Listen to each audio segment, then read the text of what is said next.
fazer análise política. João Gabriel, muito boa noite. Olá, João. Bem-vindo de volta ao Guerra e Paz. Muito obrigado. E já agora, enfim, os espectadores mais antigos saberão, os mais novos não saberão, mas tu, além de tudo isso que a Marisa disse, foste o homem da comunicação do presidente Jorge Sampaio durante 10 anos em Belém. E, aliás, fizeste um livro que eu li já há alguns anos, muito interessante sobre isso, que creio que temos a capa dele, que pedia que passassem a capa do livro Confidencial, a década de Sampaio em Belém. Aqui está. Aqui vemos o João um bocadinho mais novo com o ex-presidente Jorge Sampaio, cuja memória eu aqui recordo, foi uma das grandes figuras portuguesas das últimas décadas. E porquê agora recordar isto? Porque, enfim, algumas pessoas recordaram que, tal como o presidente eleito seguro, Jorge Sampaio, um socialista, também ele, ex-líder socialista, que não teve, enfim, como líder socialista, sucesso a nível de legislativas, no caso seguro, nem sequer lá foi, não é? Avançou sozinho e na altura sem o apoio do partido e, contra muitas expectativas, ambos acabaram por ganhar. Essa comparação é legítima? Há muitas similitudes, embora em contextos diferentes. Ou seja, quando Sampaio, numa entrevista ao Expresso, disse que está disponível para avançar para a presidência, a força de Sampaio amarrou a partir daí o PS. Com Seguro é diferente porque havia algumas elites do PS que não se reviam em António José Seguro e, portanto, o percurso desse ponto de vista foi mais dificultado. E o mérito desta eleição em relação a António José Seguro é toda dele. Outras similitudes. Eu acho que, tal como Sampaio, Seguro como presidente vai ser muito institucionalista, agregador, cooperante, exigente sem ser contrapoder, e vai ter, tal como Sampaio, um perfil totalmente diferente de Marcelo. Menos ruído e mais atenção em dossiês estruturantes ou sociais.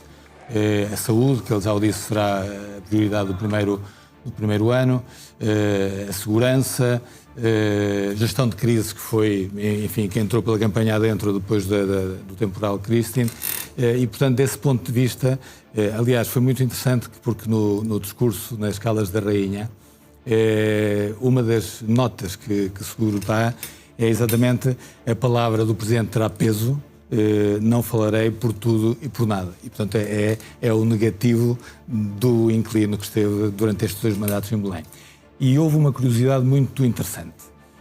Em 96, quando Sampaio ganha, depois do discurso de vitória no Altis, há uma jornalista que lhe pergunta se ele vai entregar o cartão de militante. Exatamente a mesma coisa que aconteceu nas Caldas da Rainha, agora na eleição de Seguro.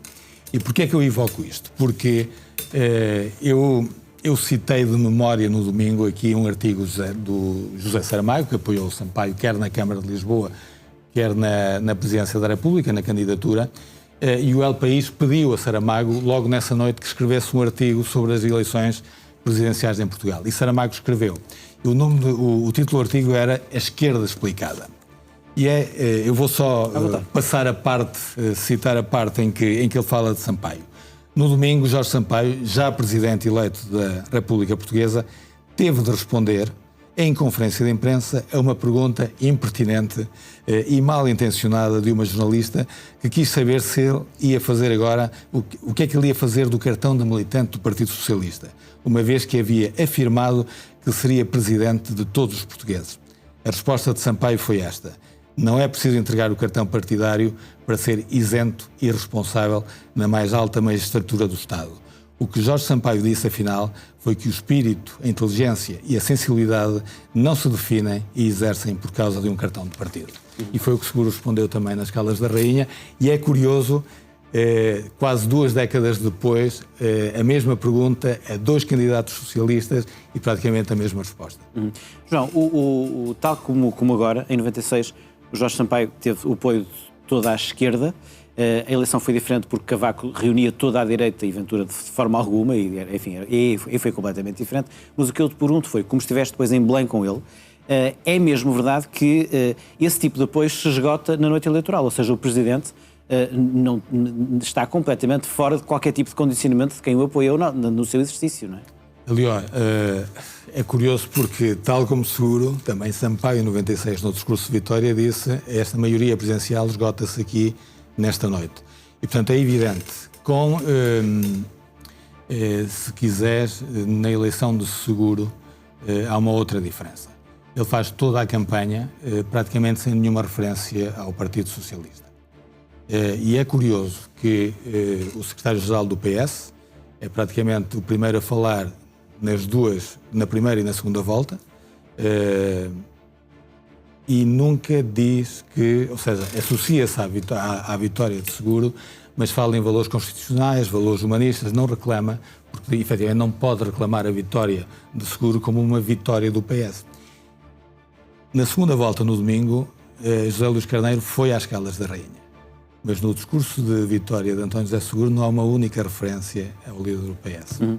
João, a figura do Presidente da República, independente de quem existiu, e sabemos que são homens até bastante diferentes na forma de ser, a função de Presidente tem-se mantido relativamente intacta em relação a outro tipo de perda de confiança em relação ao Governo, Parlamento, a imagem dos políticos, que se degradou bastante nos últimos anos. Consideras que Seguro vai conseguir manter isso ou isso pode também entrar na função de presidência? Não, eu acho que ele vai conseguir manter, embora entre no meio de um furacão. E tudo o que nós estamos a assistir de há 15 dias para cá pode corroer, de facto, o Governo, este ou qualquer outro que estivesse em exercício, porque as pessoas precisam de sentir que têm apoio, que esse apoio chega ao terreno. Aquilo que António José Seguro disse logo no seu discurso nas Caldas da Rainha, no sentido de dizer, eu tenho que ter a certeza que os apoios chegam às pessoas. E porquê é que eu digo isto? Porque o grau de destruição foi enorme. E isto é uma bola que vai rolando e que vai engrossando a cada dia que passa, que as pessoas não sentem esse apoio chegar. E isso digamos, terreno fértil para partidos populistas, partidos de extrema-direita, porque alimentam-se dessas situações. E, portanto, eu acho que a primeira prioridade de António José Seguro é garantir que aquele pacote de medidas em volume e na rapidez que o Primeiro-Ministro garantiu que seria posto à disposição dos afetados, que esse pacote de medidas efetivamente chegue ao terreno. Marisa? João Gabriel, não podemos ignorar que, apesar de ter perdido, André Ventura recolheu mais de 1.700.000 votos nesta eleição. Isto significa que fica cada vez mais difícil travar as ambições de André Ventura? Eu, por acaso, tenho uma leitura bastante diferente, em contracorrente com a maioria das pessoas que falaram e do próprio André Ventura, que foi buscar a percentagem maior que teve em relação à percentagem da AD em maio, nas legislativas. E porquê ele foi buscar a percentagem? Porque, efetivamente, em número de votos absolutos ficou bastante aquém. E ficou muito longe daquilo que eram os votos da direita em maio. Eu tenho aqui as contas feitas. Se nós somarmos os eleitores de Coutinho Figueiredo, Gouveia Melo e Marcos Mendes na primeira volta, havia 2.213.000 votos disponíveis. André Ventura só subiu 431.000 da primeira para a segunda volta. E se nós somarmos a AD e a Iniciativa Liberal em maio do ano passado, eram 2.300.000. Portanto, eu acho que ele consolida a sua base, mas a sua base são os eleitores da primeira volta. Estes 400.000 da segunda volta são ou eleitores que efetivamente não se revêem ou não se reviam em António José Seguro e também algum voto de protesto de algumas populações que foram afetadas pelos Então temporais. O caminho não está assim tão livre para governar como disse no discurso que fez no domingo. E há uma coisa interessante.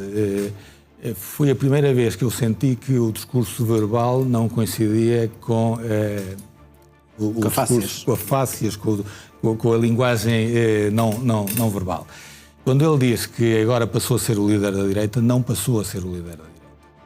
E não será porque ele não é um líder agregador, ele é o presidente do Chega. Tal como, eu já o disse, Luís Montenegro também não é o líder da direita, é o presidente do PSD.